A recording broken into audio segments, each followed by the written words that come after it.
Hello everybody, welcome to the Gastric Mindset podcast. My name is Safi. I am 8 years post-op, a therapeutic practitioner with a focus on disordered eating pre and post-bariatric surgery. On this podcast, my aim is to vanish crappy fad dieting and unhelpful thinking to reclaim our mindset with a little rewiring so we can stop yo-yo dieting and get off the roller coaster once and for all. Welcome to season 2 with a new name and a new look. I have some great guests lined up who are experts in this area and will provide us with some great tips to build our own toolkit. I am passionate about making psychological support accessible for long-term success, both physically and emotionally. Hello everybody, welcome back to the Gastric Mindset podcast. And on this episode, I have the pleasure to interview a friend of mine, a colleague, Rosa. Rosa, I'm gonna thank you so much for coming on, number one.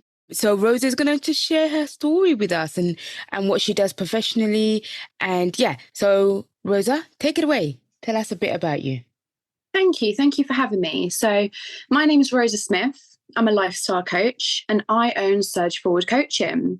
So basically what I do is I help clients to get from A to B quickly and effectively. And we do that by working on their habits, breaking their bad habits and then replacing them with empowering ones.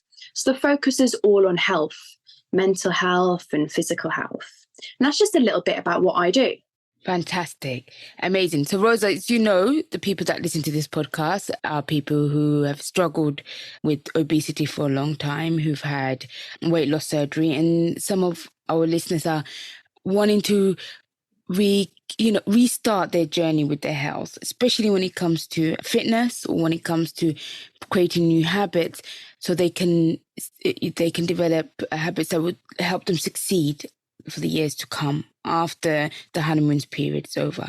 So today, I think I would love you to just tell us a bit about what could we do. So, your work. So how would you work with, use me as an example. So if I came to you and told you that 20 years I've struggled with my weight, Rosa, and I've tried exercise, I've tried dieting, I failed. I feel, it just brings a lot of shame up for me.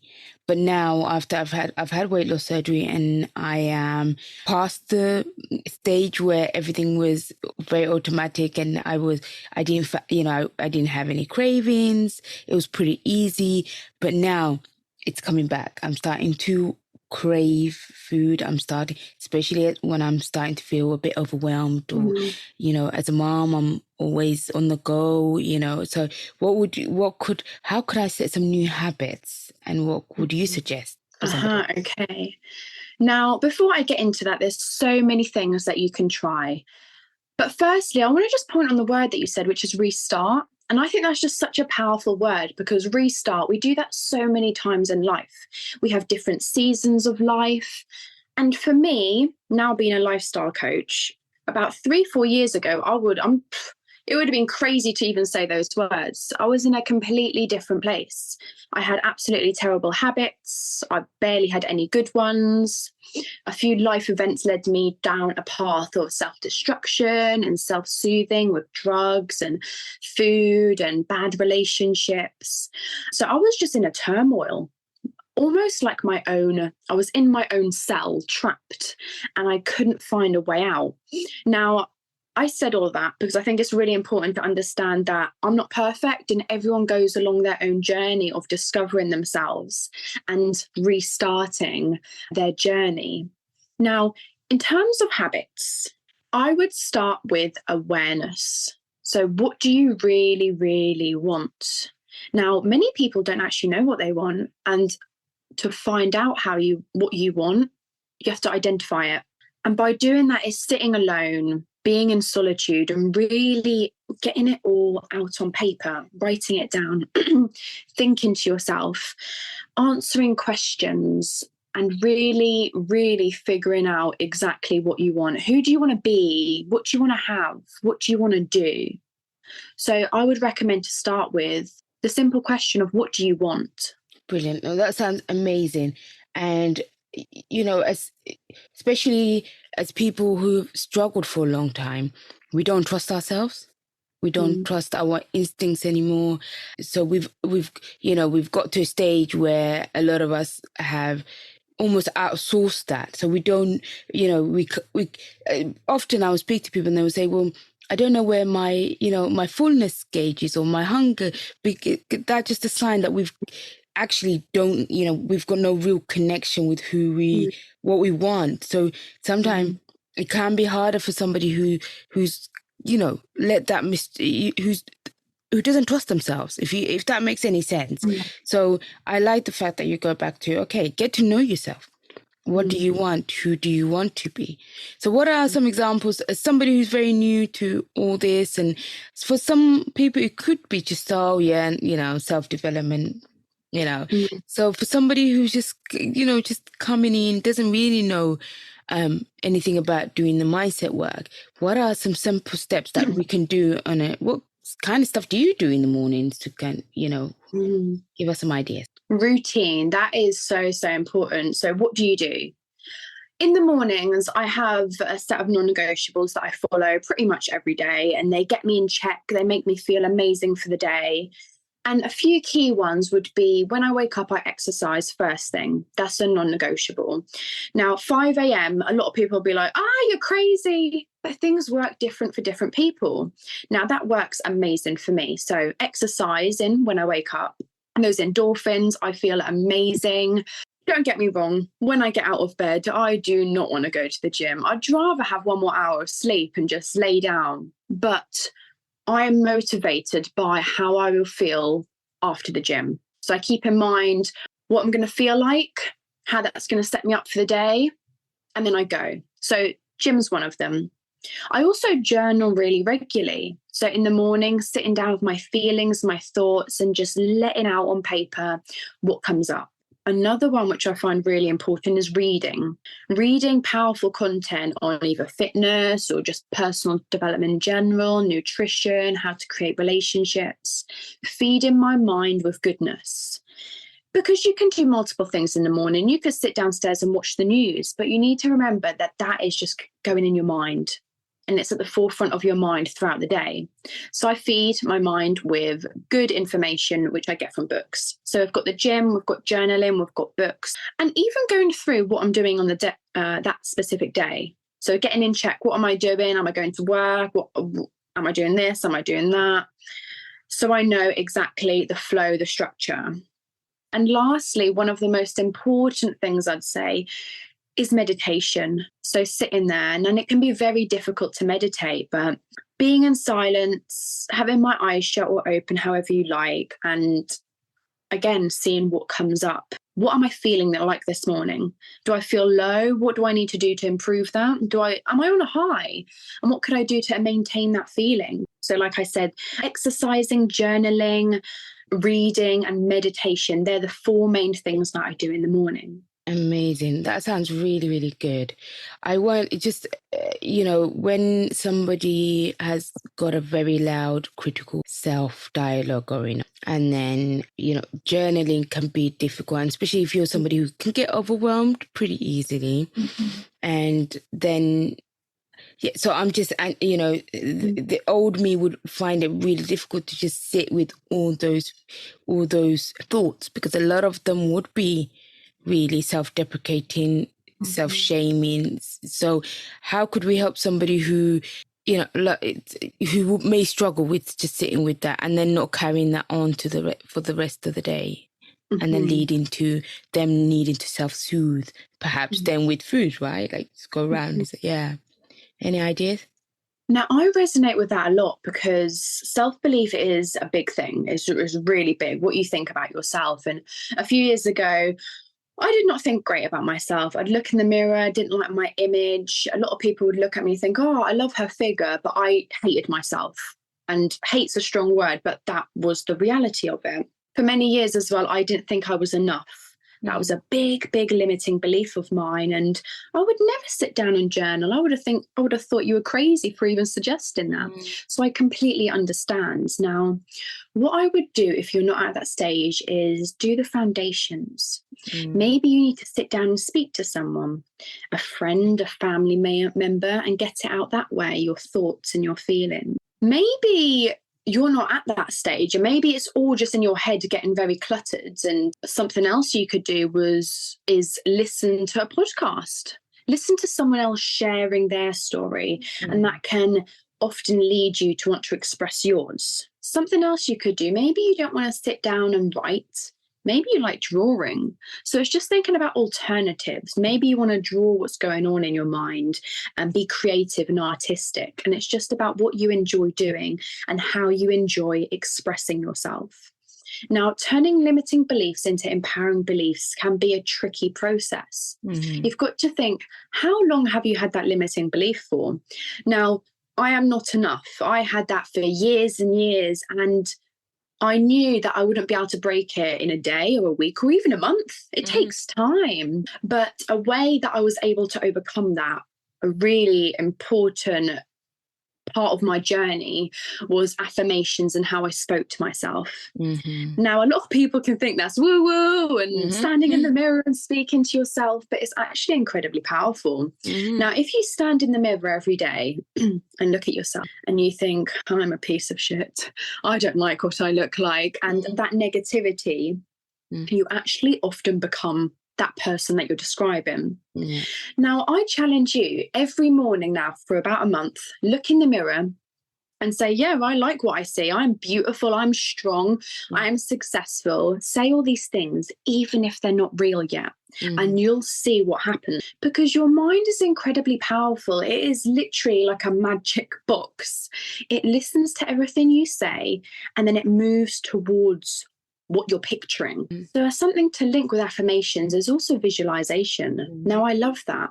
Again, your eyes, what you see when your eyes are open, but also what you see when your eyes are closed and what you're imagining. They're both incredibly similar, and your brain thinks you're actually seeing it, even if you're just imagining it. There's something I do before I go to sleep. I like to imagine who I want to be, what I want to have. And there's a few cases where what I have imagined has actually become true, because I attach such a strong emotion to that vision. I really, really wanted it. I really wanted to become that person, have those things. And naturally, my body and the world, I want to say brought it to me, but I almost brought it to myself. Visualization, manifestation, affirmations, incredibly, incredibly essential. However, you also have to put in the work. You have to take the action.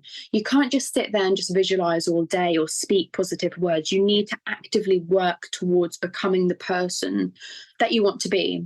So sit down and think, what do I need to do to become the healthiest version of myself, or to lose weight, or to whatever you want? What do I need to do? Amazing. That sounds brilliant. And there's so much science also to back that up, it's evidence based. So I know a lot of us could think, oh yeah, positive affirmations, it could be, but I think that is really good advice. And I think also perhaps if I just add one thing to that, is one step ahead of that, maybe going towards just neutralizing some of those strong feelings before you think I am beautiful. Say, well, I am fine as I am. Because sometimes it can be too far-fetched for your brain, or and your subconscious mind can block it. But definitely, and I couldn't agree with you more with that. And so with all the great advice that you've just given, imagine I came to you and I was working with you, and I almost got frozen with all that information, because sometimes I think, there's a lot going on, and what happens? Imagine I can't do it all, especially with perfectionism, which can be a trait. Well, so what are some of the things that you would do with somebody who just feels like other people can always manage to do it? I have now built evidence that I can't succeed at things because I didn't lose the weight myself. I didn't do this. So what would you help me to move the needle a tiny bit? We'd break it down, start small. What I heavily go by is improving by 1% every day. And James Clear speaks a lot about that. Now, what we'd do is, if you want to become a reader, just read one sentence every day. If you want to become a gym goer, just go to the gym. Even if you don't stay there, just that little step of putting your shoes on, just entering the gym. You can go home straight away, but it's just the little things that you do about showing up. If you want to lose weight, go for a 2-minute run. You don't have to stretch yourself and think, yep, I'm going to go to the gym for 2 hours today, or I'm going to go for a run for 30 minutes, or I'm going to read a whole chapter. That can seem quite big and quite scary, especially for beginners.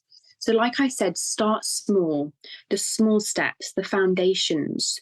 What small thing could I do today to move towards my goal? Like I said, it might just be putting your shoes on and getting prepared for the gym. That's one step. Breaking it down. Don't think, oh, I need to go to the gym, and having that fear and that anxiety in your head. By letting it go, you can just think, what am I doing right now? Okay, I'm putting my shoes on, I'm putting my gym gear on. By making things less scary, you can do them. Also bringing in an element of enjoying. So if you want to do something but you don't enjoy it, it can be very difficult to do it. Try and bring some fun into it. Maybe you don't like going to the gym. Maybe you like swimming, or maybe you like paddleboarding or Pilates. You don't have to follow the crowd and what everyone does. You do what you enjoy. Maybe you want to become a healthy eater, but you don't like eating those salads and that rabbit food that people say. So what do you enjoy eating? And it's about really looking in on yourself. And personal development, it's an inward journey. So you're born on your own and you die pretty much on your own. So you have to just think, what can I do? What do I enjoy doing? Where am I at? All these questions that you can ask yourself and just see what comes up. Now, you can literally coach yourself, but the answer to your question would be starting small. Don't skip steps. Go one step at a time to achieve your goal. And the 1% improvement, that's all you need to do every day.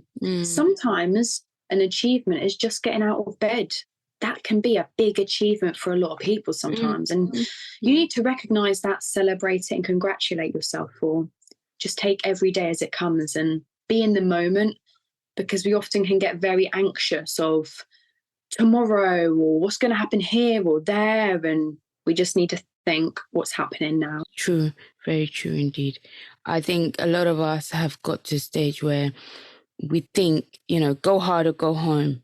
Hit the gym 7 days a week, or you're not going to get anywhere. So with that mentality comes, there's no space for self-compassion, or just, go for a walk, or go and do some Zumba. It doesn't have to always be the extreme version. And I think social media sometimes can make it harder for people, because you think everybody else is, running a marathon, everybody's, doing all these weights, and then you feel less than.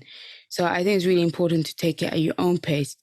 And so many things could be going on for people. They could be the life, at the stage of life they're in, or their ability. And I think that's all really important, those baby steps. So if we wanted to, I know this argument can be, how long does it take for a habit to kick in? Now, I find it very difficult giving someone a specific answer, because every human is so different. We all learn at different stages. We all have different challenges. Now, I don't think I could say, you're going to learn a habit in 21 days. You're going to do it in 3 months. It doesn't work like that for me. Each client that I speak to has a different progression level. Some achieve loads really quickly. Some are more slower and they like a gentle approach. Now, I think it can be very difficult to put a label on that. But typically, I think a lot of people say 21 days, but for me, certain habits to break. Now, I used to be a very, very heavy smoker of cannabis. Now, it took me so many years to break that. It wasn't a quick fix at all. So everyone's different. And like you said, be compassionate. Maybe your friend achieved that in 21 days or in a week, but doesn't mean that you will. Maybe you'll do it quicker, maybe you'll do it slower. Different people progress at different stages and different levels. So it can be very tricky to put an exact number of days on that. Yeah, I think there's no exact science from everything that I've read on that, but it is important to know that, you can change it with with the brain being so, amazing and making new neural pathways, that change is possible. But for some of us, I think if me 4 years ago would have found it really difficult to believe change was as easy as it can be. I thought it had to be really hard. And we're used to, especially people who struggle with weight, we're really used to, if you're not sticking to a meal plan, then you're messing up and you have to now start again. It's very black and white thinking, really extreme. And I like what you're saying, because there's actually a grey. We all live in, we're all very different. We all have very different life circumstances. So yeah, brilliant. Yeah, did you want to add something? Yeah, I think balance is really important. Like you said before, some people are quite obsessed in the sense of, I need to be at the gym 7 days a week, I need to do this structure, and really quite addicted to it. But then we have the other sort of people that have more of a gentle approach, and it's about finding the happy medium, because in some sense you do need to be addicted. You do need to have that level of obsession to achieve your goals. If not, they're just distant dreams. But then again, on the other hand, you need to be gentle so you don't overwork and you don't get to the point of potential burnout.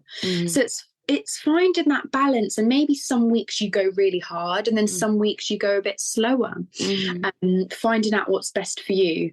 I heard recently, what was it? It was about the slow lane is actually the fast lane. Now, when you're making progress, if it's not sustainable, it's not going to last long.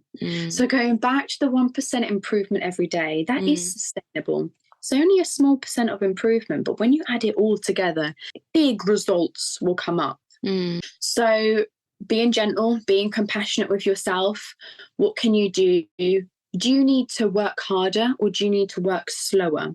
Some people need to up the level and put a bit more effort, be more consistent, where some people need to take it down a notch and be more gentle with themselves and take slower days and rest more. Again, self-discovery, what do you need at this current point? And it's true, it's always there's no one size fits all, one size fits nobody. So it is always going to be about, working with somebody, or whether you're doing your own work, but figuring out what suits you. And I think that's what I really hear that from you, and I couldn't agree with it anymore, even if I tried.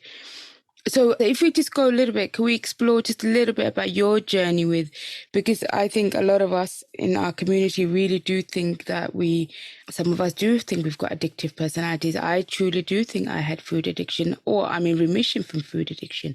So your journey, you did touch on there, if you don't mind sharing a bit with addictions are addictions. So what was your journey like? And, maybe share a bit with us if that's okay. Absolutely. Now, I'm going to go deep because I think it's important to express yourself, be raw, and then other people often want to share their story. So at the age of 11, my dear, dear friend, she committed suicide, which was a big, big, massive shock to me. I didn't even know what it was. It was just absolutely devastating. And that was one event. And throughout my life, I have never had a tight-knit family. I've had a lot of problems with my mum, no emotional warmth or no support. So I grew up keeping everything to myself. That event that happened with my friend, all the thoughts, I just kept to myself. And I've always been a very bubbly person, but you never know what's going on inside of people. Always so energetic, always so smiley, but actually very deeply hurt and wounded. So I had that event with my friend, and then with my mum and the majority of my family, I've always felt like the odd one out, like the person that's just the black sheep of the family, often people refer it to. And then at the age of about 14, I met this boy, and we bonded quite quickly, but the whole relationship was revolved around negativity, around drugs, around just violence, and just around sex. It wasn't any health, it wasn't any power, it was just self-destruction. Now, for a young girl, those three people, the most important people in your life, your friend, your family, and your romantic, your boyfriend or girlfriend, it was very difficult to have three of them almost pulled away from you. So one died, I had arguments, and it was just not nice. So I felt like I was living in almost hell. And I think I often gravitated to certain people, certain friends, certain men, because of what was going on at home. The negativity, the lack of warmth. So I experienced a lot of damage, which only recently I've actually come to terms with and digested. So I leant towards food, eating food to comfort, smoking ridiculous amounts of weed just to feel comfortably numb, hanging around with certain people just to feel part of a group, even though I wasn't actually that person. I never exercised, I never done anything to improve myself. And I got to a point where I was just low. I couldn't get any lower. Okay, wow. Well, goodness me, thank you for sharing that. That's a lot happened to you at a very young age. So, yeah, it must have been really difficult. And as you said, you know, with the boyfriend, there was a bit of trauma bonding there. And yeah, it must be so difficult to lose, to experience such a thing. It's something as extreme as suicide at that age. So yeah, for a lot of us, I think for a lot of people that struggle, you know, with people who just struggle in general, but you there's always a story very much like yours. There's always there was food or alcohol or drugs, whatever. It was the only thing we had to cope, right? To soothe the pain, to process. Did you, just a question I'm curious about, did you get support from school about your, you know, as an 11-year-old? So when I smoked weed, it completely shut everything off. I didn't think of anything. I was just clouded in my mind. I felt good for about an hour. Then I'd have another one to stop the thoughts and stop the feelings. So I was, for many years, just living in a imaginary world. I never really processed what was happening. My eyes were almost in a dreamland and not reality. But I never processed. I've never sat down with someone professional and really spoke about things until recently, where I've really come to terms with things and I've matured so much. And again, me 4 years ago to me now is just an incredible transformation. And that's why I believe that people truly can change. You can change, you can improve, and you can grow, because I've experienced that myself. But no, when I was younger, I never had the family. Of course, my friends were young as well, so they didn't have like the mental capacity or the skills to help in that way. But yeah, I felt like I was just alone. Yeah, no, my goodness. Goodness me, you went through a lot. And I think when you say, you know, your imagination, or you just decided you were going to, it was just be in survival mode, those blinkers that you had on. And, you know, and smoking helped you, right? It was a survival, something to help you survive and get through the day. And for a lot of us, you know, you said food also was one. And I think often a lot of us, food is the first thing we can get hold of to numb ourselves, to make us feel better. And then you can graduate to other things as you get older or have access to them. So yeah, what a difficult, but, you know, an amazing story to share with us. And it does show that actually you can recover, you can rebound, you can, you know, you are where you are now because you're open to do the difficult work and process everything that you had gone through. So have you how's your relationship with your family now? Is that something you're working on actively? So support is really important, and I would really like to touch on that. Me, with my family, I only speak to my dad. He's a massive supporter of mine. I'd say my biggest supporter there is, and that I wouldn't be where I am today if it wasn't for him, I think. Lovely. But no, I don't in fact speak to my mum or that side of the family, which can be very difficult. But in life, whether that be family or friends, if people aren't good for you and if people aren't positively influencing your life, then I do believe that it's okay to distance from those people. Now, I'm not saying shut them out and put up these blocks, but distancing. How much time do you spend with these people? What are they getting you to say? What are they getting you to read? What are they getting you to think? Because the influence of people is incredible.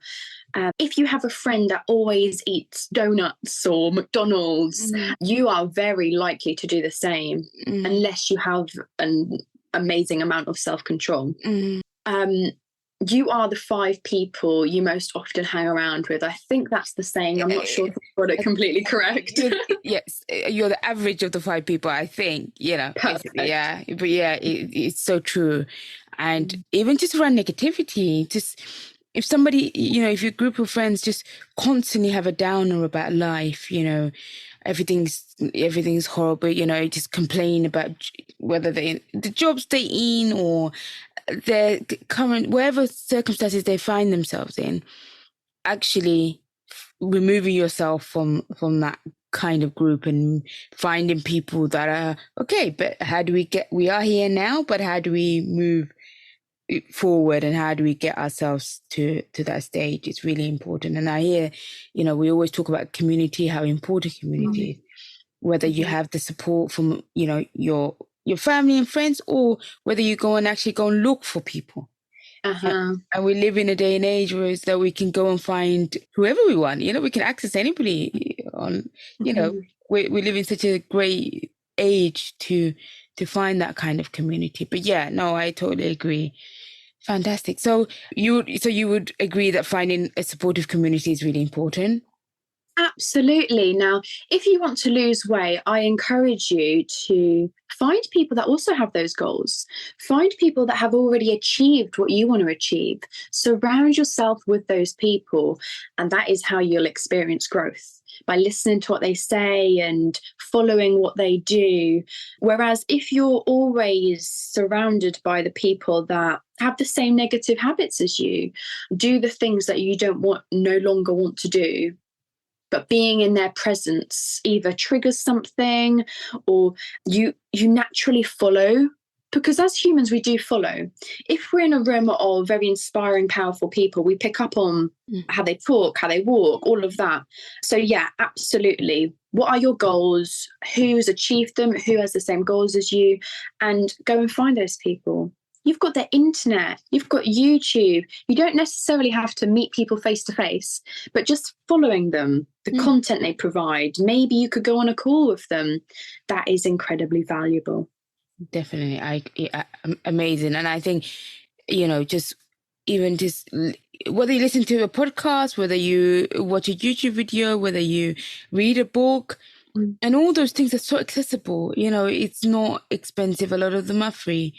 So it's all in you can find it. And I think, especially in our community, in the bariatric community, sometimes you could, one day you are struggling with your weight and everything's the same. You buy the same food, you hang around with the same aunties who go to, slimming clubs with you every year. You're really surrounded by people who you've been with for years and years and all struggle together, and that's what you bonded over. To you now going abroad or whatever it may be and having weight loss surgery, actually nothing will really change unless your environment changes. So I'm not saying abandon your aunties.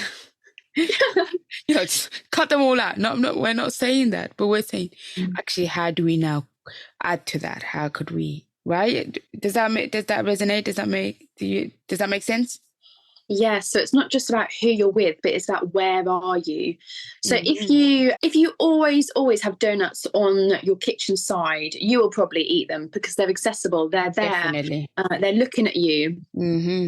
Whereas if you have a bowl of fruit, again, that's accessible. It's convenient. It's there. You're going to pick it up. You're going to eat it. So it's about, where are you living? What is your workspace like? And I know for a fact that part of my self-development journey was moving out of my mum's house and going to live with my dad. That change of environment was just completely life-changing for me. And I'm not saying pack up your things and move house. But maybe you just need to move things around in your bedroom or your kitchen and hide things. This is quite extreme, but if you watch way too much TV, maybe it's worth packing it up and putting it in the loft. Because next time you want to watch TV, you have to go all the way up in the loft and set it up. And it's such a big process that you probably won't do it. So move things about. What's your environment like? Change it up.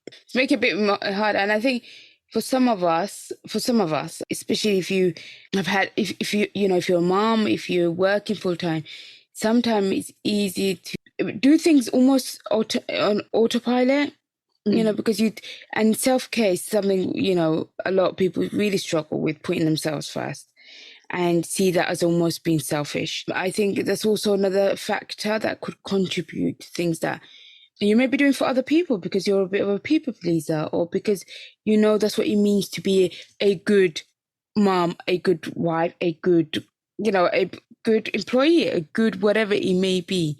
So sometimes we struggle with putting ourselves first. So what could somebody who's in that place and really struggling to put themselves first, what are some of the small steps that they can take to put themselves first?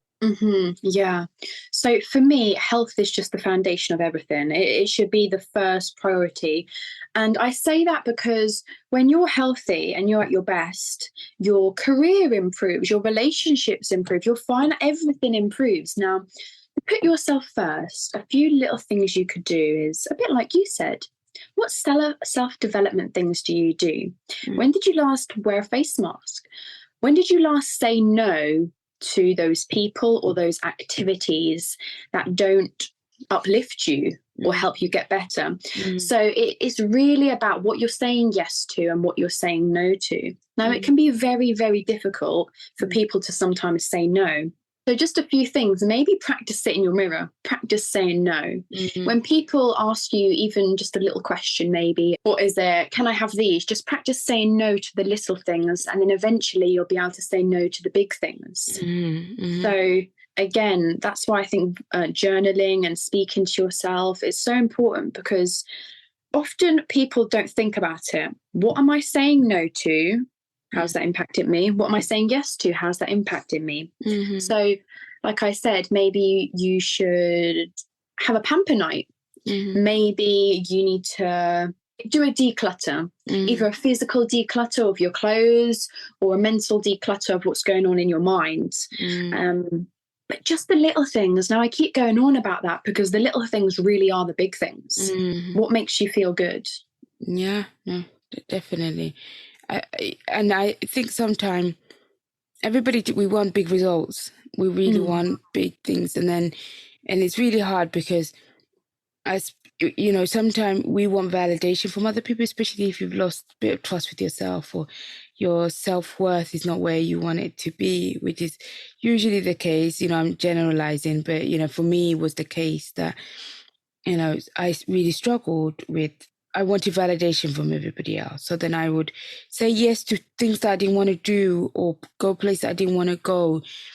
And, to today, I'm a work in progress. I still struggle to say no and over exert myself or put pressure on myself that nobody really is putting pressure on me, but I take on to. And being okay with small it's problematic for some people, especially it is for me. So that really does, it makes sense. And I it's something that I will take away from our call and really, look at what is small and what small steps can I take towards, achieving the goals that I want. And also, what's my motivation for those goals? Like, who's am I doing it because I want to show them, or because I want these people to see this, or is it because actually is it really aligned with my own values and where I want to go? So fantastic. So in regard, is there anything else that you could, for somebody like me? I know I follow you on Instagram and so on, and I know you're very, very into your fitness. So for example, just a very, very selfish question, for me, I really want to get back into fitness. I haven't done it properly for years, but I'm starting to get loads of aches, and I'm getting older. I'm now in my 40s, so everything's kind of starting to ache. a little bit. So what could be some advice? How could I start? Like, what could be, she like, it's okay, because sometimes you could get a bit overwhelmed, and I'm overwhelmed with too much information. So I'm like, I should be lifting weights. I would love to run. I would love to, and then I do none of it. So, what can I start with to feel less overwhelmed with all the options of all the things that I could be? Many people wait until they're motivated to take action. Now, in reality, motivation doesn't usually come. The only reason I'm motivated is because I'm so clear on my why. Mm-hmm. Why am I going to the gym? Why do I want to become this person? And it's just so fixated in my head that that's why I get up in the morning and I go to the gym. Mm-hmm. But it can be difficult to cultivate that motivation. So what we need to do instead is create discipline. Mm-hmm. And some people get a bit taken aback by that word. So let's break it down. Mm-hmm. It's self-discipline. Mm-hmm. What do you need to do to get to where you want to go? Mm-hmm. And like we've mentioned previously, doing the little things, and those things often involve going outside your comfort zone. Mm-hmm. That's where growth happens. Mm-hmm. Now, maybe the gym is really scary, it's too big, and you should maybe go there one day, go to the gym, walk through the doors and just feel, what is it like being here? You don't have to exercise, but just be in that environment. And I just can't express how crucial it is to develop self-discipline, because without it, you just won't achieve your goals. Mm-hmm. Now, we all want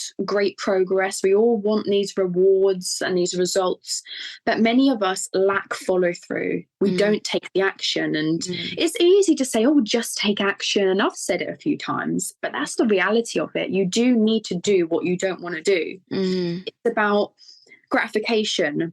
Do you want short-term pleasure and long-term pain, or do you want short-term pain of, oh, I've got to get out of bed in the morning, oh, I've got to go to the gym, but you're getting that long-term gain? Self-discipline, research it, look into it, and cultivate it, because that is what will get you what you want. I can't stress that enough. Definitely. And yeah, I definitely need to develop that, especially when it comes to, because sometimes it is priorities, and I guess I'm not making that as a priority, and I perhaps need to come to terms with it and think maybe for this season in my life, I put more, other things are, but nothing comes before my health. So, my dilemma about it, I'm constantly, deciding why is there such a resistance? Why it seems really hard to penetrate that barrier of being able to do it. Or perhaps I'm just scared and my brain's just protecting me because it just feels hard, and it was hard the last time. And yeah, so it's something definitely I will work on. Perhaps I need to be honest with myself now and think it's not the top goal at the moment, and it is something that's going to go on my list.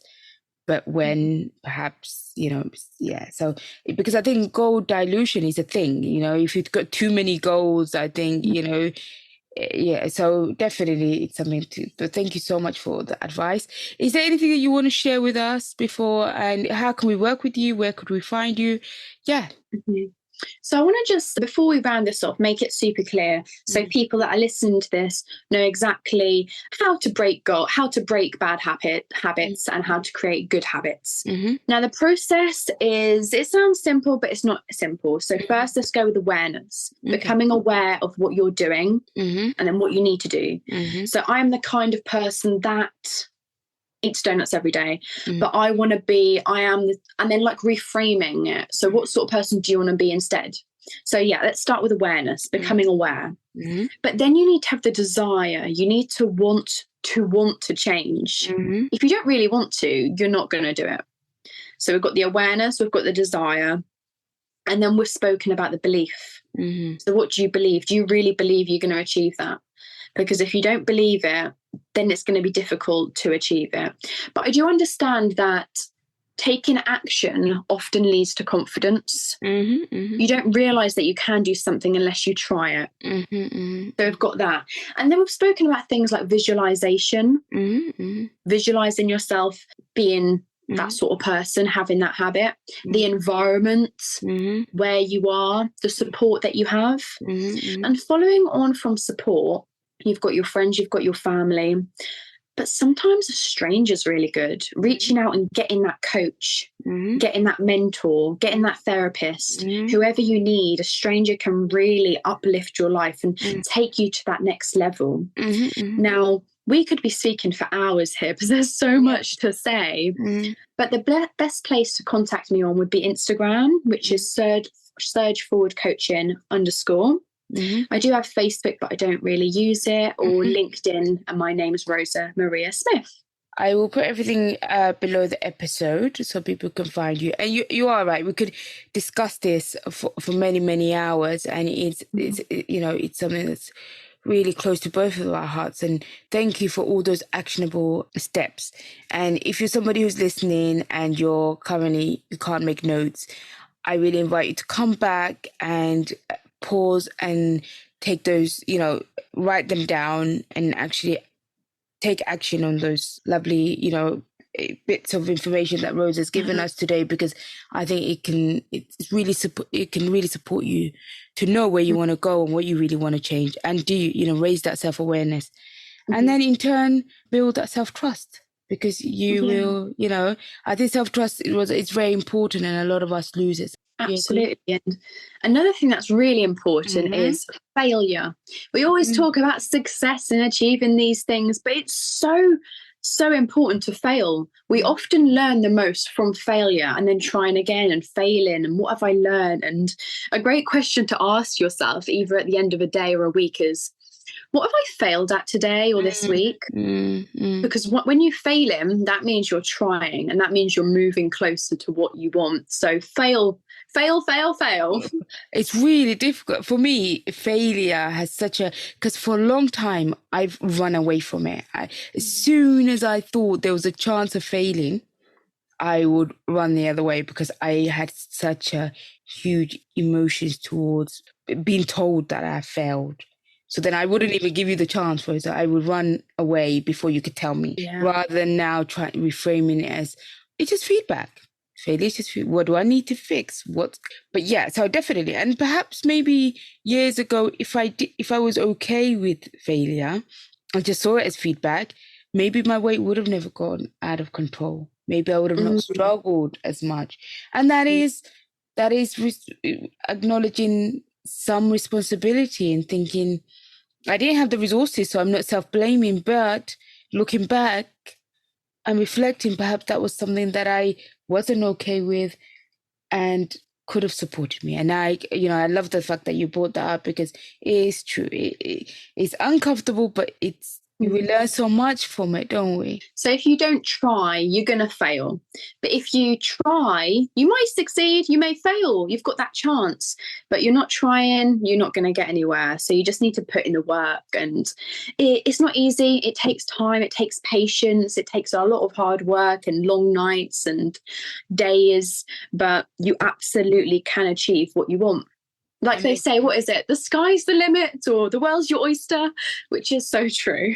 Amazing. And I can't remember what the book was called now, but there was a doctor, and I think she's a behavior change expert, and she was saying, actually make those habits for those days that you'd be the most tired, the most exhausted, the most, that that your ability to make the right changes will be at its weakest, when you haven't had enough sleep. And so if you make those decisions of that day, or think about what will be, how could we support that Safi that's hasn't had enough sleep, that is really stressed out with work, that's had a child that's been teething, everything's gone to pot. How can I make some, goals for her, and then take the wins from that? So, does that make sense? I think that's what she was. I'm horribly butchering her words, but I'm just from memory. It was about, that for the weaker days, for the days that, and it's like you said about failure, right? That days that I would usually be like, it's a write-off, I've now fallen off, it's all, and catastrophize it, and then totally go on a binge, right? Does that make sense? I agree, yeah, because after all, you are human. We're all human. We're going to experience a range of emotions. And if you're feeling low and really bad some days, it's nothing it's more like a win, actually, because it shows that you can feel those low emotions and those high emotions. You're human. You're going to experience it all. And it's really naive to think that every day is going to be amazing and on a high, because some days you're not going to want to go to the gym, or you're not going to want to eat healthy. And it's okay to have a break. It's okay to go off track sometimes, be spontaneous, go out for dinner, but always keep at the front of your mind, who do you want to be? What do I really want? And just show up as that person, put it into action. Amazing. Brilliant. That is a brilliant place to leave it. Who do you want to be? How do you want to? Yes. So thank you so much for joining us. And I know a lot of people will find so much value. Thank you for sharing your story with us. And everybody, go and give. I'm horribly dyslexic, as you know, so I may be mispronouncing your name. Sometimes I think, oh, I'm calling Lauren, Rosa, Rosie. So I'm really sorry. So Rose, Rosa. Rosa. With an A. So go and follow Rosa. I'm going to put her details at the bottom of the episode. And yeah, you're open to DMs and chats about stuff, right? Absolutely. Yeah. Thank you so much for having me. And everyone, keep your eyes peeled, because there's a lot more coming in the near future. So I'm looking forward to connecting with you all. And thank you so much for your time. Fantastic. I'm also doing an Instagram live with Rosa at some point, so keep an eye on both of our Instagrams. And yeah, wonderful. Thank you so much. Take care. I appreciate you for being here with me. I hope you got some value from this episode. If so, please give me a review. It will make me super happy and support others from our community to find the podcast. Share it with your Barry bestie. Connect with me on Instagram at Gastric Mindset. It'll be wonderful to hear from you.